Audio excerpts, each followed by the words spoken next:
Welcome back to another episode of The Educated Home Buyer. This is where Josh and I answer your home buying and mortgage questions live here and help guide you through that process of becoming the educated home buyer. So, Josh, got some news this week. In fact, it came out today. We got the Fed coming out. They did not hike rates, which was a good thing, but a lot of the language in their speech and in the conversation afterward from Mr. Powell led the market to believe that they aren't done hiking yet. So I think that's a really good place to start tonight's episode. Start with the really crappy stuff first. Yeah, the fun stuff. I don't even know that they said, and we have some quotes actually from the Q&A and from the release from Powell of what he actually said. And he didn't say anything. One of the things that we've talked about here earlier, same impact as policy decisions. So what do we mean by that?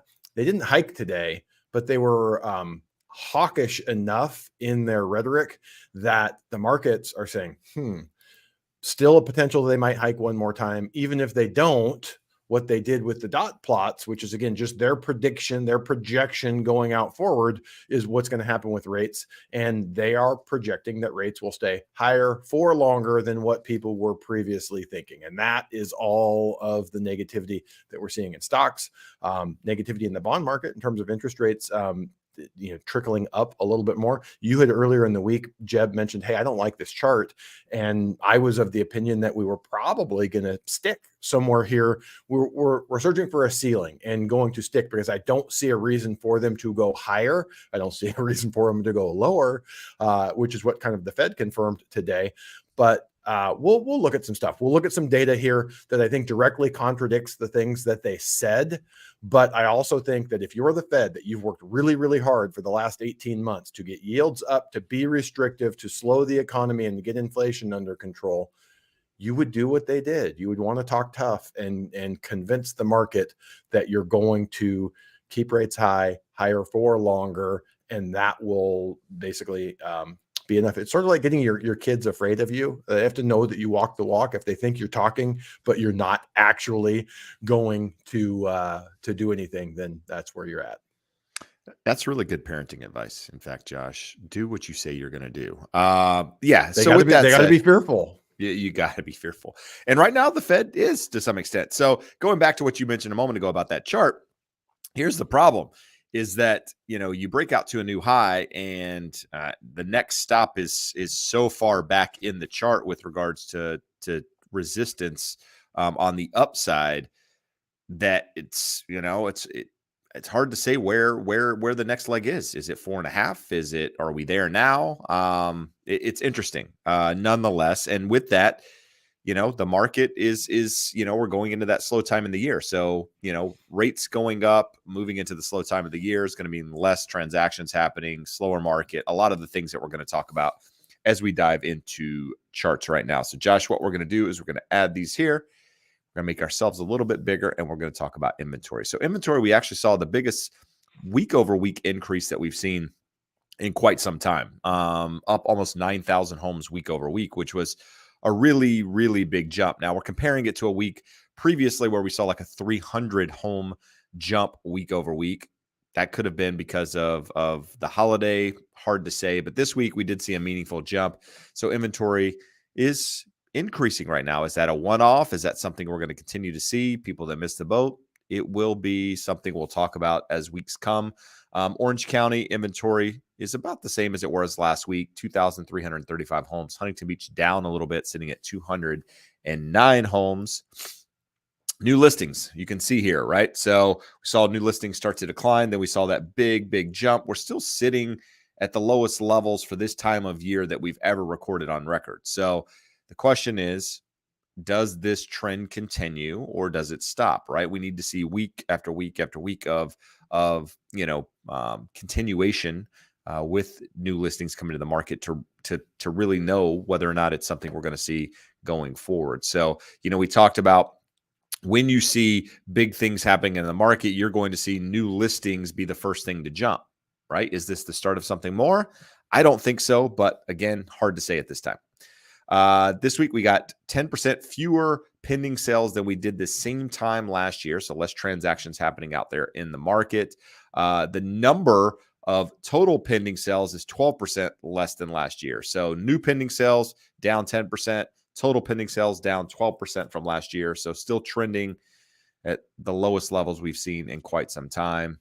And this chart more or less goes right in line with that same chart, just showing you the gap between where we are this year versus where we were last year when it comes to pending home sales week over week.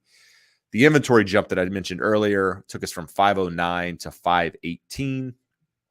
This time last year, we also saw a jump, believe it or not. Previously, last week, we saw a decline in the numbers, which was interesting, right? Maybe that holiday. This year, we saw a jump. And then last year, we also saw a jump. Wasn't as meaningful as the jump we saw this year, but up 5,000 homes. So is it seasonal? Is it something that happens every year? Again, it's hard to confirm it without seeing more and more data going back from the previous years. But nonetheless, we will continue to update you on it. Number of price cuts trending at what we've seen, prior to the pandemic, when we had a quote unquote more normal market. So nothing to be alarmed with yet.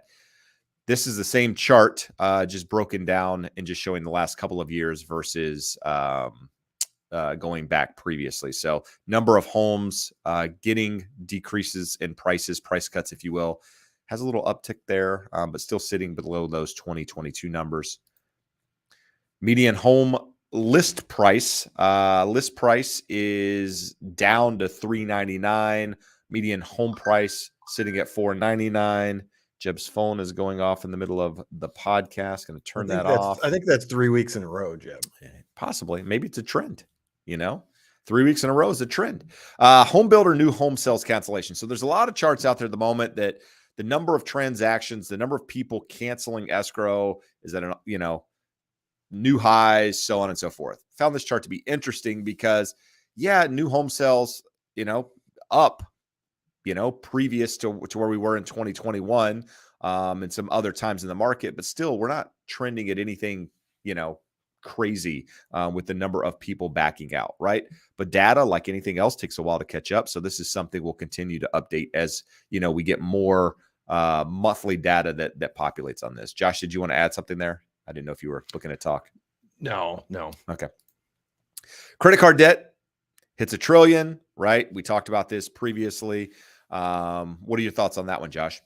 Well, actually, let's here. I want to jump forward. I didn't see that you threw that one in there. So this is one that has got a lot of play, and that is obviously not good.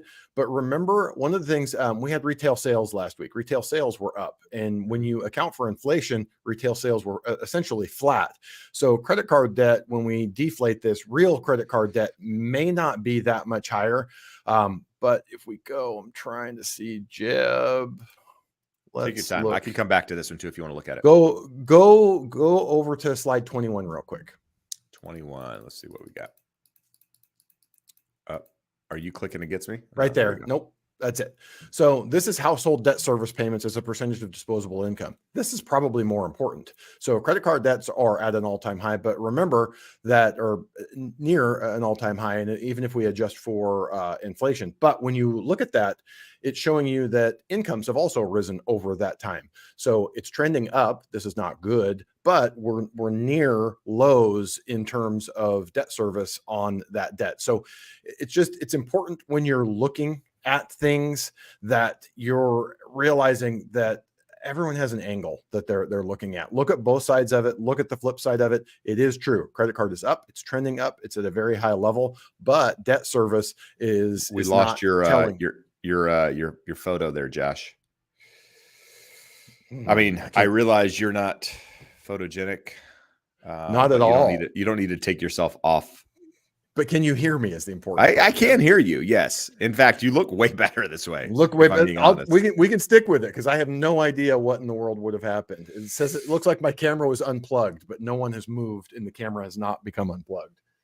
All right. Well, so we got a talking circle here on the this is hilarious. This is a handsome talking circle. Oh, dude, can you fix that, please? MBA mortgage forecast up, kind of came back in, went back out. So You got to take this with, a grain of salt. But, previously, when looking at the Mortgage Bankers Association forecast, they had Q4 of 2023 looking at a rate of 6.2. Q4 of 2024, they were looking at 5%, and Q4 of 2025, they were thinking 4.6%. Well, you can see in this chart, all of those numbers they're predicting now are a little bit higher. So you got 6.3% at the end of Q3, which, quite frankly, would be a pretty decent decrease from where we are at the moment by almost 1%, depending on where you fall in the rate spectrum, so to speak. But 5.4 by the end of next year and 5.1 by the end of 2025. So again, a lot of things are taking into account when they create these forecasts. And quite frankly, a lot of forecasts are wrong, just like anything else, because there's so many variables that go into it. But it's something that we're kind of watching and paying attention to. And a positive, I think, Jeb, in terms of that those they released those numbers on the 18th, so 2 days before today, 2 days before the Fed meeting. So they weren't impacted by what the Fed thinks is going to happen. Those were their projections. Yeah, good to note. If you have student loans have started again. So if you haven't been paying them this time, even though you didn't have to, some people were, now is a good time to call and make sure that you're on track to do that. They've kicked back in. This is one of the things, the reason I put this in there, right? So you got, I heard a stat, Josh, you probably heard it too, because we listened to some similar podcasts, but the average student loan sits around $17,000, which isn't a big number. For some people, that might be a lot of money. For the majority of people, that's not a lot of money. And that's one reason when they did the $10,000 kind of forgiveness deal that they were doing, it helped a lot of people out by, or would have helped a lot of people out had all of that taken place. But nevertheless, student taking money out of the economy in other fashion, whether it's food, whether it's retail, whether it's hospitality and service, whether it's anything, right? Just less money being spent in the economy, spent in another place means growth in theory slows down and helps with the inflation numbers. So, Josh, what are your thoughts on that? That's the one thing that's inescapable. Like, people keep saying, oh, this is going to hurt housing. People aren't going to be able to qualify for mortgages. People with student loans who bought, now that they have to start making payments, they're not going to be able to make those payments or make their mortgage payment, or they'll be forced to sell. I don't think it's going to impact that, because there was always a calculation making sure that they met the debt to income guidelines based off of a payment, even though they were not making a payment. That doesn't mean it's going to be fun or comfortable for some of those folks. But we are looking at a lot of money that was otherwise available to be spent coming out of the economy. And it can't help but slow growth going forward, because it's just less money moving around the economy, buying goods, services, experiences, YOLO, FOMO, all the fun stuff, Jeb. So we talked earlier about the Fed meeting and some remarks that Powell made in the press conference following. And I don't know if you're going to read through all of these, Josh, but a lot of them have to do with where the Fed stands at the moment, their stance being restrictive, and the idea that if, they're paying attention to the data, and that if something comes up in the data, then they'll react accordingly. But other than that, there's not really any meaningful information in a lot of this, at least in the way that I read it. But what are your thoughts?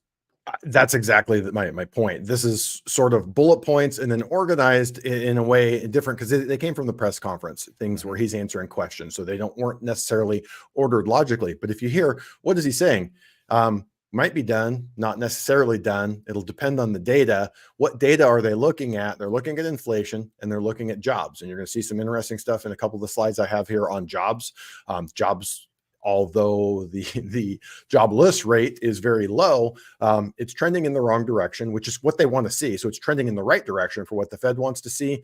And inflation is also going that route. The only wild card we have is oil and what that does over the next coming months.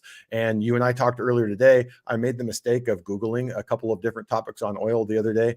And in my Google feed, I've had like 900 articles on what's going to happen with oil, and about 500 of them told me it's going to the moon, and another 500 said it's just about to peak and it's going to go back down where it was. So no specific insight there, but I don't think anyone really knows. And oil is the wild card that could disrupt inflation. Absent something coming from that energy sector, inflation is improving and under control, and the jobs market appears to be going that direction also. And there is one comment that came up in the highlights from his remarks, and he basically says if energy prices increase and stay high, that will affect spending and may affect inflation expectations. So, I take that two ways. One is there it could, with the money being spent on energy, that could increase inflation because of the cost of energy, but it could also mean that less money is going to other places in the economy because it's going to oil, and therefore, is it increasing? Is it not? Because you're getting some counterbalance in those numbers. So that's where a lot of this stuff becomes really tricky, and some things are weighted heavier than others in the numbers, and so it's it's a math equation that we're not going to get into. Well, the one that I highlighted there says, he's literally his words, "I am never intending to send a signal on timing of any rate cuts." Did a great job. Basically, they made it sound like we don't intend on ever having a rate cut. And in our dot plots, we pushed out those cuts as far as possible. Because again, signaling that it's coming, the market will jump the gun and behave as though they have happened if the cuts are coming. So if you look at this, very rational. He's saying we're data dependent. Here's the data. In simple terms, we're going to be looking at jobs. We're going to be looking at inflation. And we have some things in here that strike, a potential government shutdown, the resumption of student loan payments you talked about, higher long-term rates. Those are among risks to the economy. I love the government shutdown in there.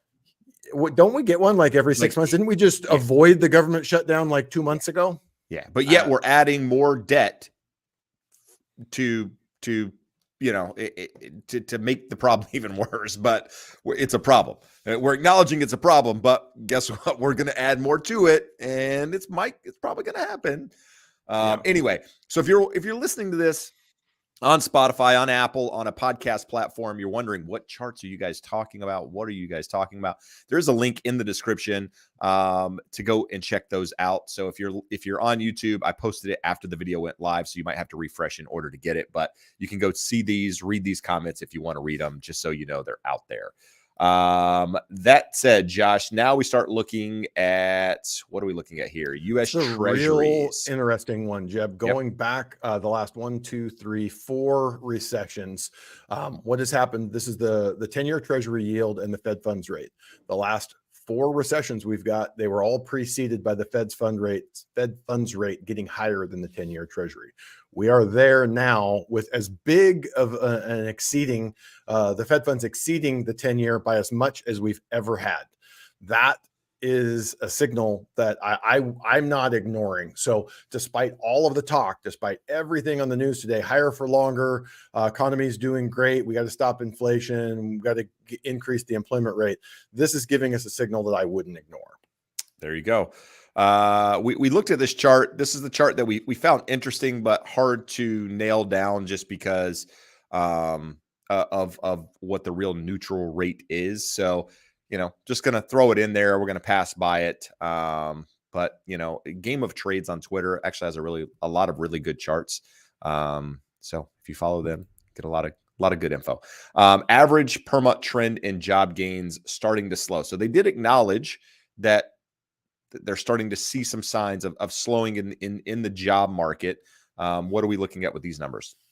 So just look, last year, the average for the year for 2022, 399,000 jobs created per month on a 12-month basis. So going back the last 12 months, it's down to 257. On the last 6 months, down to 195. The last 3 months, down to 150. You can see the trend. Like someone that Jeb and I love and respect looked at the last report and he's like, that's a solid number. There's no way to spin that. I mean, that is a solid expanding economy. But what we're going to see in the next chart here, Jeb, is that is not actually the case, because what we have seen, if you look at this chart, look at these revisions. They go back and revisit them 3 times.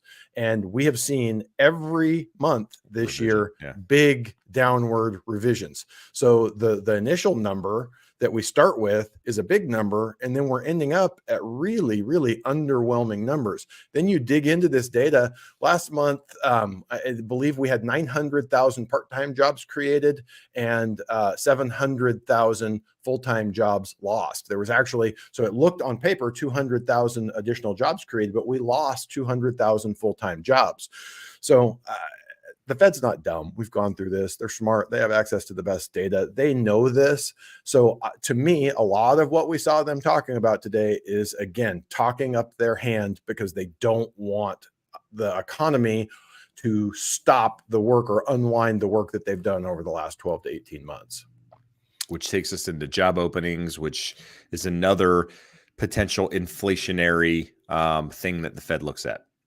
And looking at this goes back to 2000. So you see a recession, we end up with less job openings, and then we get a nice expansion. Probably the biggest thing I wanted to show with this is the big green line there shows you that we went way below trend during COVID, during the pandemic, shot way up above trend in terms of job openings. And then we're back about where that trend should have been in an expansionary economy. And if and when we hit a recession, it's going to go below this. There's also a confounding factor in this, Jeb, in that they are actually, there's no one giving them this information. They are looking at job postings by state. And so there's a belief that many of these jobs are getting double counted because things that can be done remotely are being posted in multiple areas. So that's a theory, but bigger picture, it's normalizing. It's about where it should be with the long-term trend, and we'll see where it goes moving forward. That was just in relation back to the credit card debt, Jeb. That non-housing debt, you can see there, it's increasing, but that happens over time. People make more money. Things cost more money. The most important part there is just the debt service is very manageable for households as of right now. Yeah, and this is a chart I just threw in here just because, in fact, a client sent it to me and said, looks interesting. And he's a client from YouTube, ended up buying 2 different investment properties here locally. But nevertheless, just shows some revisions in forecast and where people thought at the beginning of the year versus where they think now.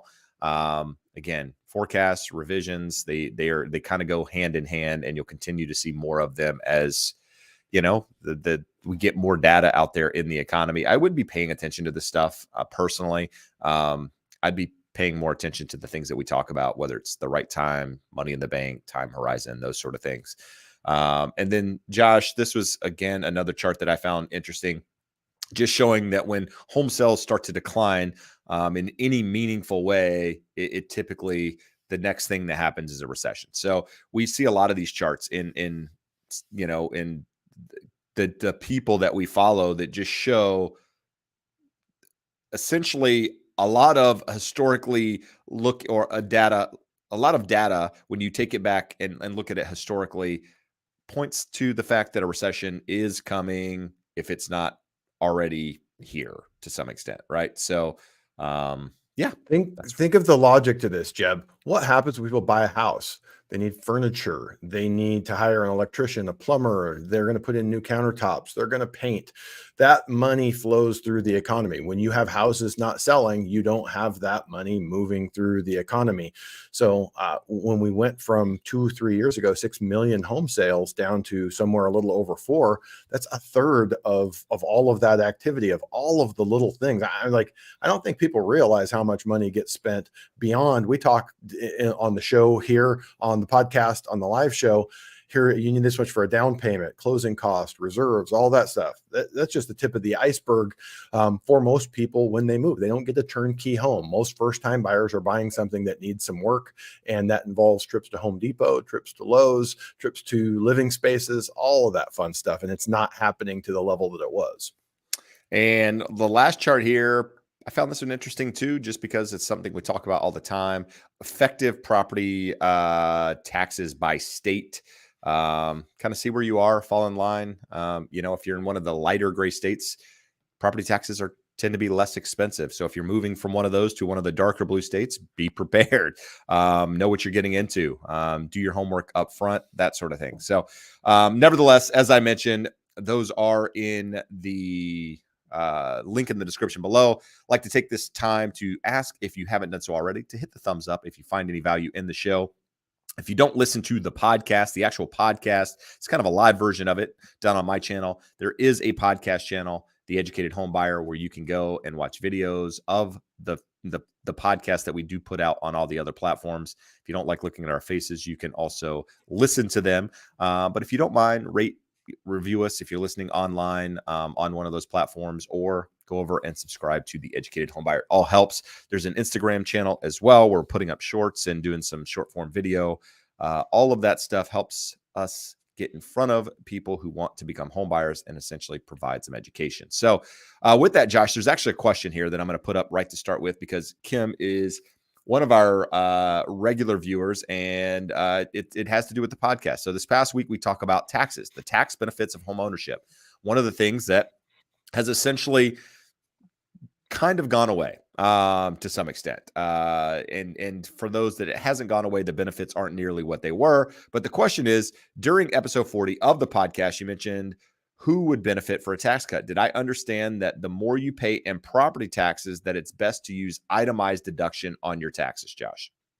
So there's an element to that. So before it makes sense to itemize, Kim, you're married. So we have a large standard deduction. What is it, Jeb? 27,600 or something. Yeah. $27,600. So you would have to pay more in interest and property taxes before it would make sense to itemize. And let's say currently you have $3,000 or $4,000 of itemized expenses in you. That doesn't make sense. I'll just take the standard deduction because it's so much larger. Well, remember, if you only got to $32,000 in interest and property taxes, you can add back in and itemize that other $3,000 or $4,000. So there may be a better gain there. But in looking at it, the last few years, if you had bought a $600,000 home with a 3% interest rate, that's only $18,000. For a married couple, you're like, why would I itemize? That's $9,000 less than my standard deduction. Add in property taxes. Go back to the chart that Jeb just showed. We're super familiar with California. California's easy, 1.25%. So on that $600,000, you have $7,500 of property taxes. At 3%, you got $7,500, like $25,000. Why would I itemize? So that was what we went through on the show. For married couples, unless you are buying with a large loan, which you can only deduct up to $750,000 now. But unless you have that $750,000, and at current rates, at 7%, the numbers change. That $600,000 loan, 7%, $42,000. But specific to the property tax portion of it, something that is very important is you have a $10,000 state and local tax cap.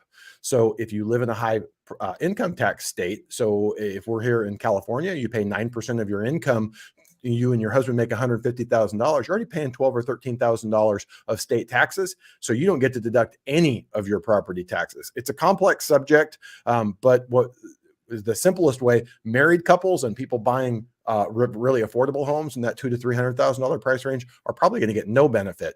And as you move up that scale, and if you're single, you may see a decent benefit, but it will decrease over time. And if you ever get the opportunity to refinance to a 5.5%, 4.5% interest rate, it's likely to not provide any tax deduction or tax benefit to you.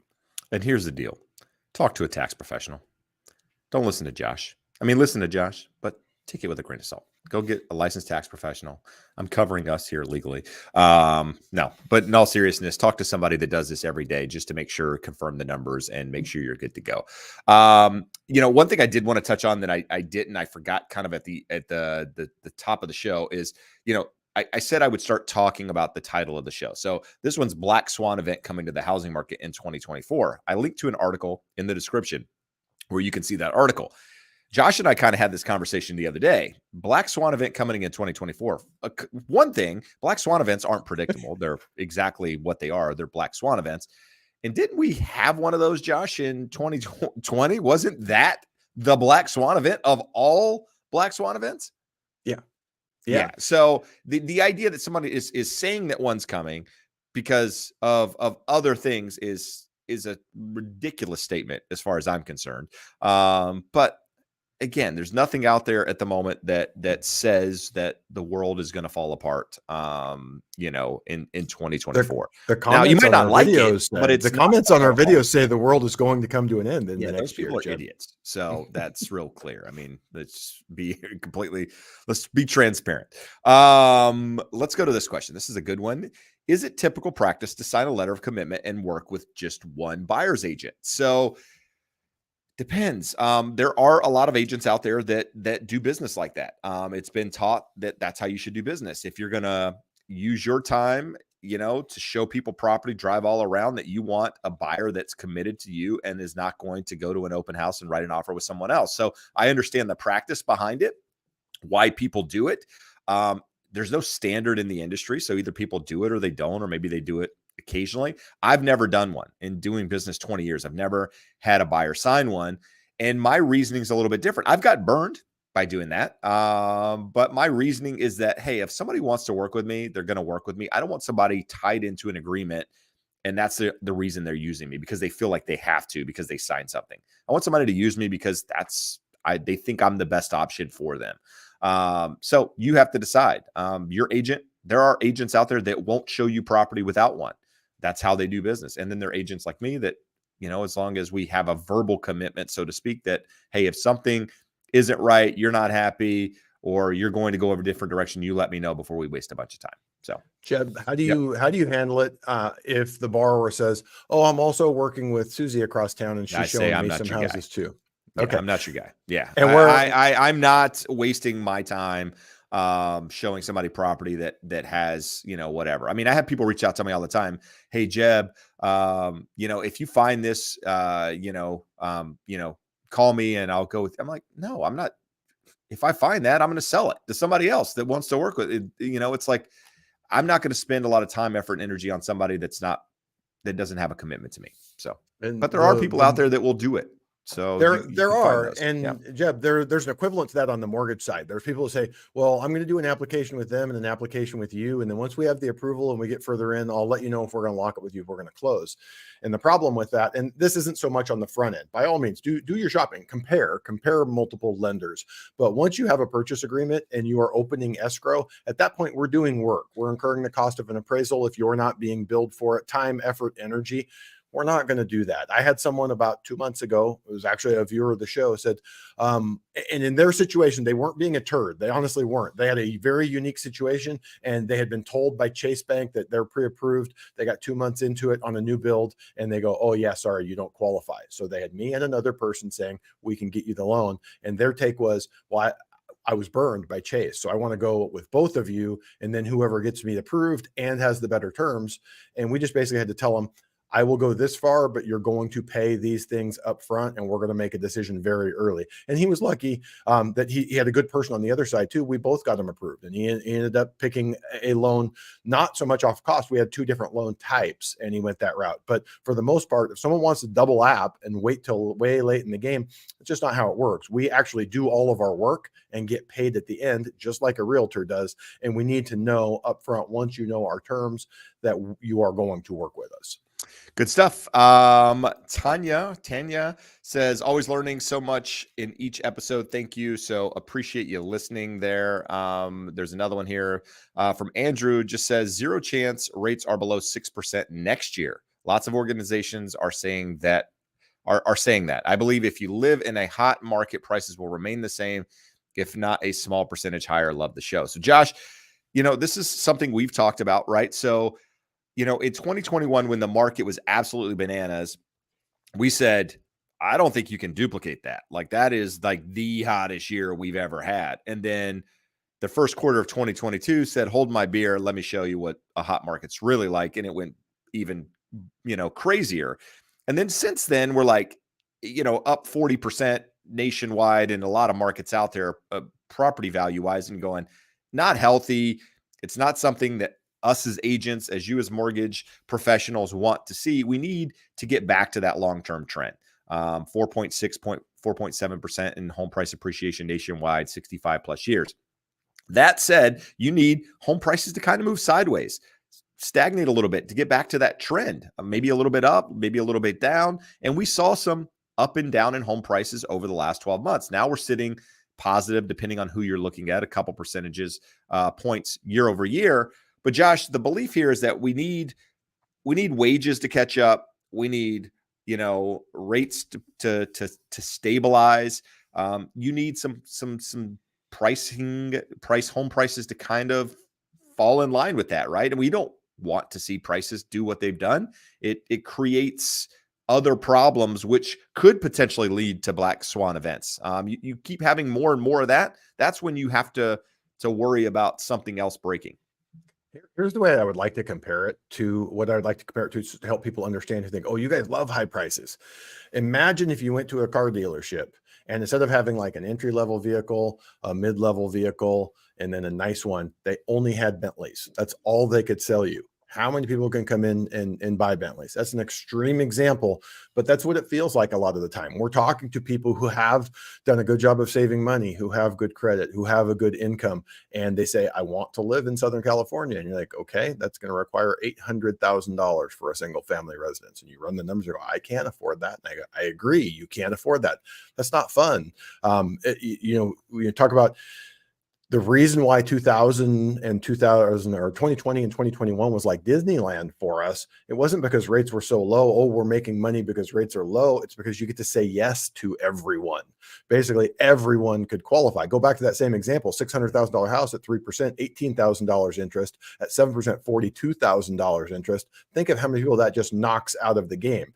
Yeah, it's nice to do a lot of loans, but it's also nice to be able to say, yes, I can help you. Yes, I can help you. Yes, I can help you. Agreed. Yes, you can get what you want. Yeah. I mean, no point in having a podcast and or a YouTube channel to educate home buyers if nobody can buy, right? I mean, there's absolutely no point we're wasting our time, Josh. We should hang up and do a knitting channel. I don't know how to knit. We can go to my golf cart channel. I think there's a big pent up demand for a really good golf cart channel. That said, we're here to educate people because that is really what we like to see. We like to see home ownership because we know what it creates long term. So that said, Josh, we're here to provide you guys information because we do think things will improve at some point. Just you need to be ready when that time comes. So you can do that by continuing to educate yourself, listen to podcasts, listen to people out there that you trust, listen to people you don't trust too, so that you can form an opinion. But nevertheless, again, it's where I was going with this comment was that they love the show. So we love that you love the show. Jeb, yep. let's throw this up here. Michelangelo says, and we are blessed by Michelangelo in our presence, but it says, how long did it take him to paint the Sistine Chapel, Josh? Nobody can buy now. We were just talking before the show. I get it. I get a lot of people out there feel that way, but 2 new purchase agreements come in this week on purchases that we're opening. Are either of those buyers stoked about their interest rate, their monthly payment, the price they're paying? No. Are they millionaires, jillionaires? Do they have, $450,000 a year income so they just don't care? No. They're people that did the right thing, saved money. Both of them have a nice down payment. One's 10% down. They're both 10% down, actually. Both of them close to 800 credit scores. One's single, one's married. They both have good 6-figure income, household incomes, but not $200,000 a year. Mm-hmm. So it's really easy to say no one can buy. There's no one else can afford. There are people out there that can do it. And we've talked about that driving force in life of hitting 30 plus, being married, having a spouse, having kids. It's a natural desire and drive in life, and people are out there who can do it. So there's going to be a video coming. I haven't decided when I'm going to publish it, or I haven't even filmed it yet, but I'm in the process as we speak of deciding whether or not to pull the trigger on a new home. Not worried about prices crashing. That's not what I'm worried about. I am more concerned with the fact that my payment is going to be about depending on which scenario I decide to go with, 2 to 3 times what I pay right now. Okay. I'm in a business, that fluctuates based on what happens in mortgage and real estate. At the moment, doesn't look like a lot of people are going to be buying houses. Therefore, the sheer number of transactions happening is less. And so it's hard to wrap a number around, for the better part of 10 years, I could tell you about how many transactions I was going to do a year. Right now it's up in the air, right? Just because of willing and able that we talk about. So I'm able to buy and I'm willing to buy, but it's a tougher decision right now than it would have been a year ago, 2 years ago. And I feel like there's a lot of people that are probably in a similar position as to me, that it's the right time in their life to make the move. It's just, are you willing to give up some things in order to do it? And so I'm going to kind of walk through my thoughts in that video. Like, I've written this stuff down. I have a pros and cons sheet. I have all of the things that I talk about. I've got multiple scenarios and how to structure this thing. And it's a tough decision. I'm trying to take emotion out of it. I'm trying to be logical about it. And yeah. So Josh, I just kind of went off on a tangent, but I think I understand what people are thinking. It's not a tangent. This is exactly what the show is about. Michelangelo is not wrong. Totally understand the feeling. I didn't throw it out there and say, no, you're wrong. Everyone can and should. It's a much smaller number of people that are willing and able in the current market, but they are out there. And that is why prices continue to inch up. And with that, Josh, the idea that people buying now is stupid. I mean, again, growing family, need more space, want more space. We can make it work where we are. And so it's that idea. And I believe what I preach on here all the time. At some point, rates are going to come down. And with that lowering in rates, gets more demand in the market.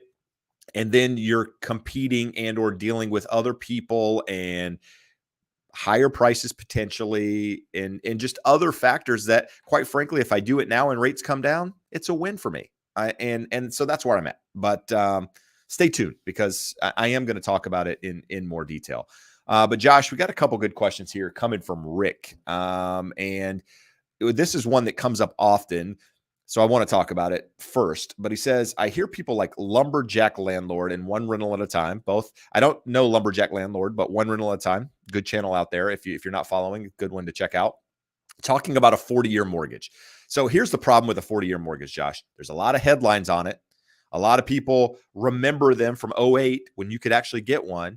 So they're putting videos out talking about this. And I can't speak to these two channels and saying that they did this, but a lot of people are like, there's a 40-year mortgage out there and it's coming. It's happening. And the reality is there is one out there, but it's a non-QM loan. And so the majority of people getting loans have no access to this. And there's a really good chance they're not going to, because otherwise they'd have to modify things. Is that correct?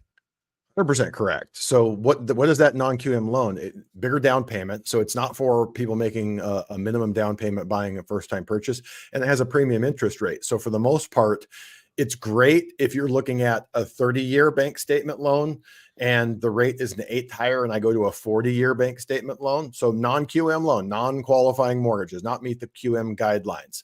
So for that person, it's helpful. So one rental at a time, you're looking to acquire rentals, it could be helpful in that small instance for that small portion of the audience that's buying investment properties and financing them with non-full doc loans.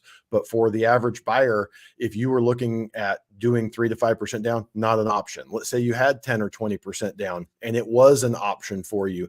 The higher interest rate on those non-QM loans offsets any benefit to stretching the loan out 40 years, does nothing for our audience here, first-time buyers. It may help that subset of investors out there looking to acquire more properties if they're already using non-QM loans, and portfolio lenders. So it's not just those non-QM loans. There may be some banks out there that, for loans they keep in their portfolio, that they're willing to do it. Doubtful, because they're risk averse, and those are riskier the longer that goes on. But I don't think it's going to impact the market at any time soon in a major way, because they would have to redefine the qualified mortgage guidelines to allow them, and they did away with them in the first time for a reason. And part of the reason that we're not in a huge mess like we were in 2008 is because of those qualified mortgage guidelines and because of Dodd-Frank in how they restructured down payments, credit score requirements.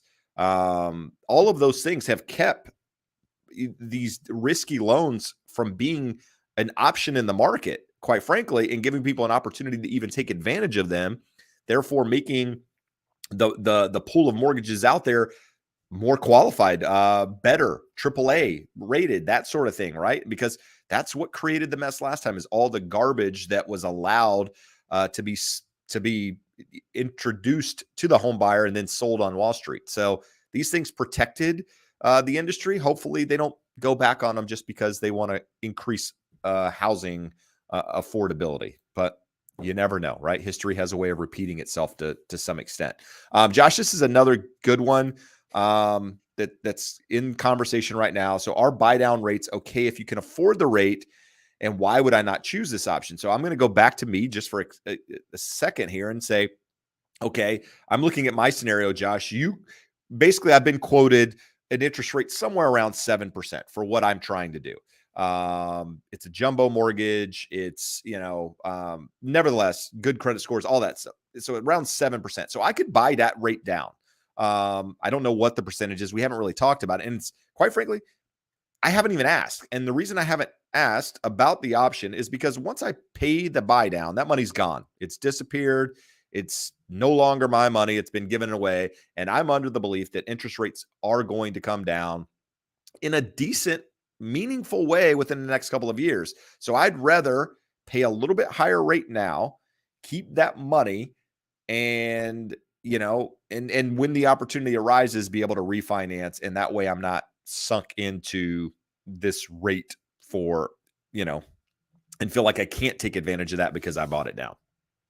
And 100%. So the short answer with a permanent buy down is it's a sunk cost. If rates move down before I hit my 4 to 5 year recoup period on that, I lost money. So unless you are confident that rates are going to be where they are today or higher for the next 5, 6, 7 years, you're probably going to lose money on it. But again, no one has a crystal ball. You may end up right making that bet. Talking about temporary buy downs, I want to do a 1-0 buy down, a 2-1, a 3-2-1 buy down.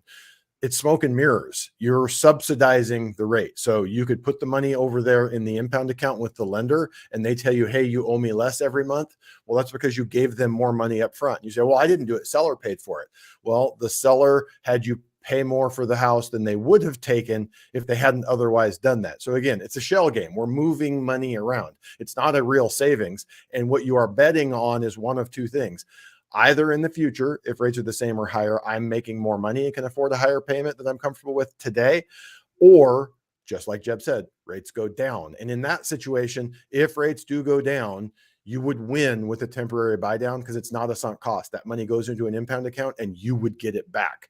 So they're not perfect options. None of them are right or wrong, and they all require us to forecast what happens going forward. Several people have pointed out in the comments here, Jeb doesn't know what's going to happen. I don't know what's going to happen. You don't know what's going to happen. We all have to do our best research and figure out what we think is most likely. I don't even know what I'm having for dinner, Josh, much less what's going to happen in the market. Wednesday, right? It's Wednesday. It's not. I did Wing Wednesday last week, and that was I don't think that was the best call. I came out of that place completely stuffed and felt like I you did ate too 32 much. wings. Of course you were overstuffed. It was a bit much. So this week, it's going to be something different. This is a question. You do a VA live every week, Josh, on a separate channel. I'm not real sure if you have the answer here, but thoughts on disallowable items on VA loans. So they're actually VA non-allowable fees, and VA has largely been modernized. 100 years ago, back in the 90s, when I started doing loans, there was a long list of things that if you were asking a seller to accept your VA financing, they had to pay certain things, and it added up to, at that time, $1,000, $1,500 more than if they had taken a conventional loan. It's essentially been modernized. There are caps on if you're paying points in the way that works. And what I will say, have I seen this?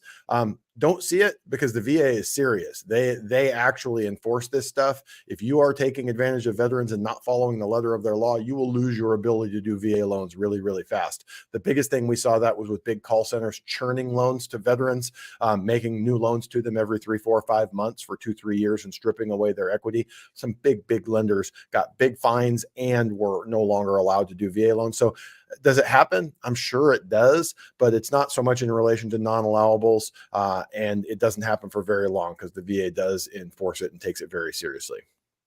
Good. Let's see here, Josh. Tony, again, one of our regular viewers, just basically saying election is next year. Government can print money, give away money, lower rates, forbearance on loans, anything to get reelected. No prediction about rates, and the real estate market is safe.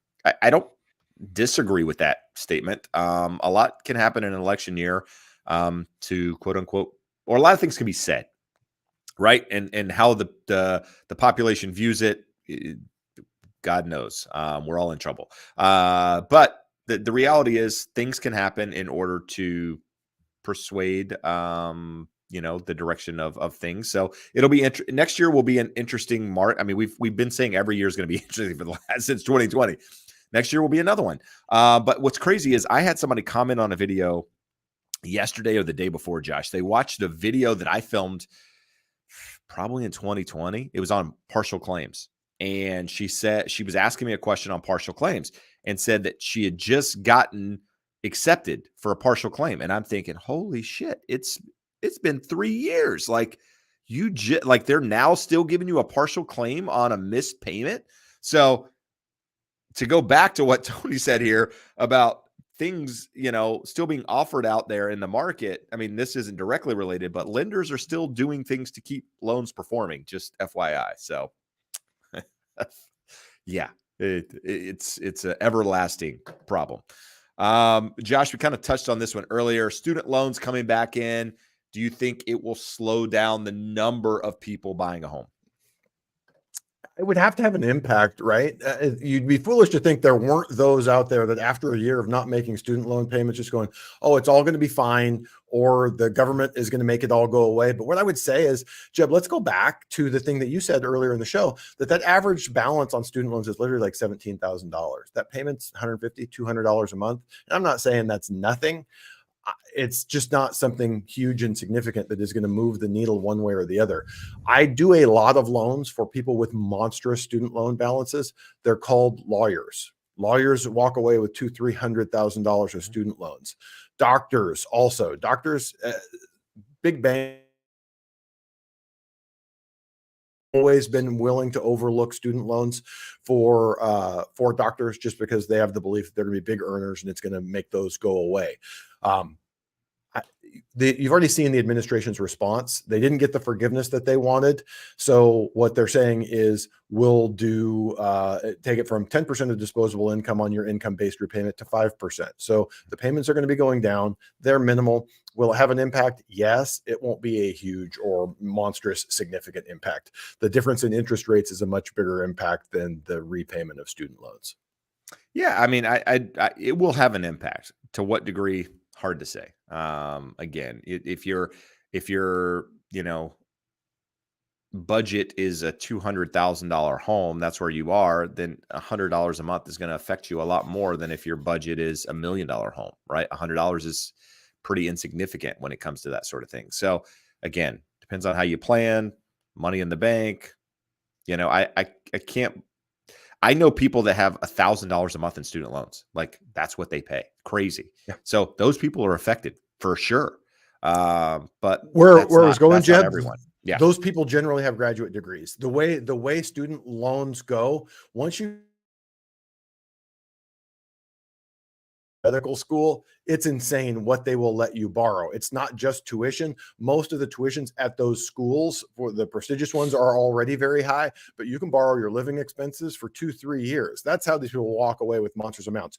Most people that are getting an undergrad degree and they're not going to a private school walk away with a reasonable number. So when you see, I see them all the time. There are people out there with giant student loans. I saw someone with a $365,000 student loan balance, and their income with their degree was $56,000 a year.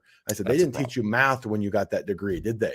Like you paid $360,000 for something that pays you $56,000 a year. So I digress, but really it's that huge number of student loan debt is probably, I would love to see the number. I would say the majority of it, more than half of it, is to people with graduate degrees, and the other half is spread around the rest of people with degrees at a much lower level. And let's not forget, those that actually got their degree, the people that really get screwed or screw themselves or put themselves in a bad situation, is taking out student loans for 2 or 3 years, never getting that degree and not being able to see the higher income. I'll have you guys know, I've pointed this out multiple times. We have fiber optic internet, like 2G, I think is what it is. And this garbage freezes every single week. It's amazing to me. Like my kids at home, we have 1G at home, fiber optic. I can have 4 kids. Well, I only have 3 kids streaming something across multiple platforms. I can be watching TV, streaming. My wife can be on her phone. There's 30 devices on the internet and nothing freezes. Here at the office, there's 2 computers, 2. The Right best now, part, Jeb, streaming. it's the same provider and it's less than a mile from your house. This is like baffling. Like, I think it's a scam. Like, I don't think we actually have 2G internet. I think we're on dial-up. Anyway, so Josh, it's 5:55. We're going to keep going a little bit if you got some time, but question or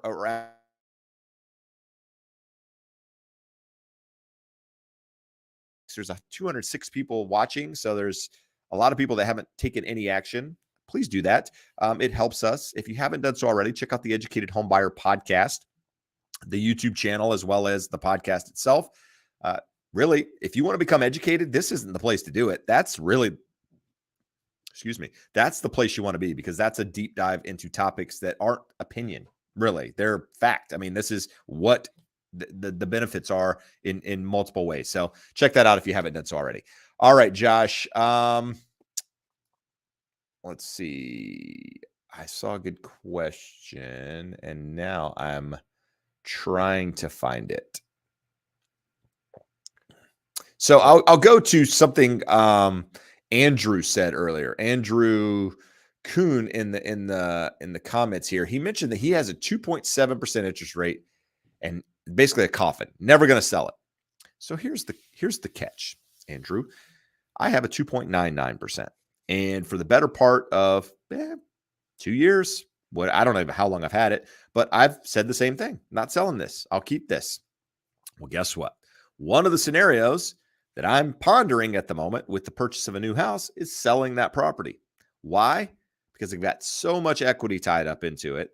And to take a home equity line on that equity is just ridiculous what the rates are on a second mortgage, which next week we actually talk about HELOCs and tapping equity. So if you're considering home equity line, second mortgage, you have any questions at all, that's a really good episode next week. On Tuesday, they drop on the podcast on YouTube, so check it out. But nevertheless, I was that person. I'm now stepping back going, okay, I might be willing to let the 2.99% go in order to make the move that I need to make because it's the right time. So, we often talk, Josh, about being the right time.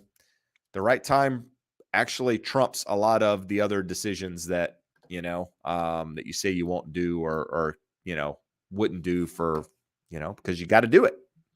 Anyway.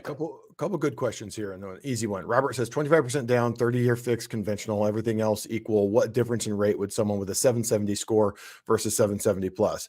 At 25% down, the difference between those two is going to be a quarter point. So not a quarter point in rate, a quarter point in fee. So less than 1/8% in rate. You could either pay that quarter point out of pocket, or you could go up 1/8% in interest rate. So it's not nothing.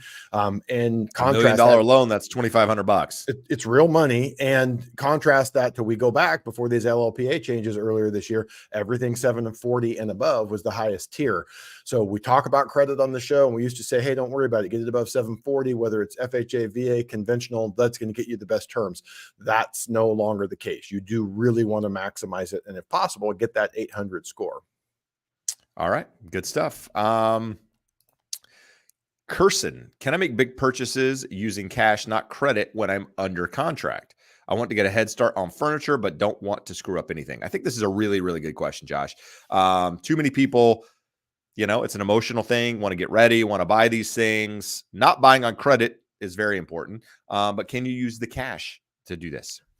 So this is never going to be a deal killer. It could be additional documentation. And we say could be, it's most likely not going to be. So your bank statements are good for 60 days from the date of application. So we're going to need to get sometimes updated statements depending on how old your statements were when you got pre-approved. And if they see money going out, I mean, let's look at it this way. If you have $500,000 in your account, you need $100,000 to close, do whatever you want with the other $400,000.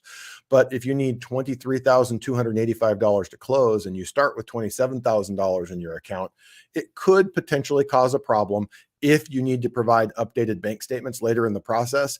And one of the updates that occurs that some people don't think in terms of, they're like, no, I gave you the latest and greatest on my account. I'm going to run out and I'm going to buy some things at Living Spaces. I'm going to spend $2,200, but I'm going to use my debit card. That's money gone. We go, okay, cool. You made your $5,000 earnest money deposit. We need a printout from your bank account showing it cleared the account. So now not only did your $5,000 deposit clear, your $2,200 at Living Spaces cleared. That's a scenario where it could be a problem. In practical terms, it doesn't sound like what you're asking in any way is going to be a problem. If you have the money and it's not needed for closing and or reserves, spend it how you want. It could potentially create a documentation or an explanation issue, but it's not going to kill your deal. Not quite a veggie. Interesting name. Says, I'm not sure house prices can come down steeply if everyone bought at an elevated price, which they didn't. But let's continue here. Won't they try to sell for at least that amount? Especially when rates drop, prices are going to rise even more. So there's a couple of things here. Buying a home, selling a home is an emotional process. It's a lot like a stock in a sense that when somebody buys a stock, they buy Apple hypothetically, and they pay $200 for Apple. If Apple drops to 150, those people say, I'm not selling. I am not selling. I will stay here until that price gets back up to what I paid for it. And guess what? People do it all the time, and they stay in there, and they're in there for years until the prices come back up. Selling a home, similar in the sense that it's emotional and that people aren't going to want to sell for less than they paid for the home in most cases. And when a neighbor's home sells and they feel like it's inferior to their home, then they judge it based on that. I'm not selling for less than Josh sold his house for. My house is nicer. It's in a better location. I've got more upgrades, whatever. So that said, yeah, you're going to have some of that. On top of that, most people didn't buy at an elevated price, right? We've seen, people that bought in 2020 are probably at the biggest risk. Mid 2022 through, I don't know, what now, I guess, are probably at the biggest risk because they're paying the most. But look how many less transactions are happening in the market than previous years. So that's part of it. And a lot of people have down payments. They've sold. It's not the scenario that a lot of people want it to be.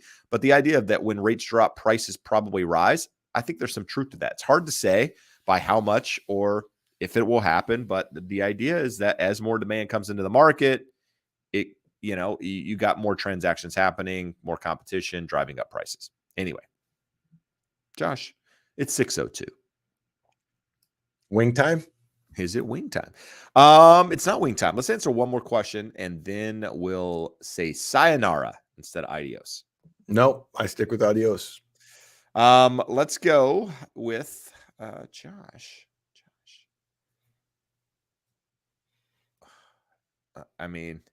You want to let Kim's question close out the show? I don't see Kim's question. Where is it? So look at the last two. Yeah, actually go two ahead. good ones there. Isn't it harder to get a loan? Is it harder to get a loan or credit when inflation costs are high? Josh, either harder in the sense that your payment is going to be higher. When inflation is high, interest rates are higher, your payment is higher. From a debt to income perspective, yes. Nothing else changes other than if inflation is high, that leads to stress on lenders and banks, and they start tightening their guidelines and requirements. We have seen that happen in the jumbo space, which doesn't go to Fannie, Freddie, FHA, VA, USDA, but we have not seen that anywhere else. So there's a small correlation there, but not really. And I'll just touch on this last comment here. It basically just says, Jeb, the overinflated house prices today are unsustainable. Unfortunately, Paul, I've been hearing that statement for years. The last 10, probably every year. Somebody's like, prices are overvalued. It's a bubble. It's gonna burst. Can't stay this high. Can't be this high. I can't afford it. No one can buy them. Could you be right? Sure. Could you be wrong? The probability is a little bit higher that you could be wrong, because it goes back to supply and demand, and supply is low, and that has to change in a meaningful way to see a meaningful change in prices. Real simple. That said, guys, if you found any value tonight, hit the thumbs up. Follow us on Instagram at The Educated Homebuyer. YouTube channel is there. If you're on The Educated Homebuyer watching, go over to Jeb Smith, follow that channel. I appreciate it. But as always, guys, without your support, we wouldn't be able to do what we do. And for that, we are grateful. So we'll be back next Wednesday with another episode. Until then, sayonara. There's nothing for me to say if you say sayonara. You got to say whatever the equivalent is. I don't know. I don't speak Japanese. So Well, I am boycotting. I'm done with the show.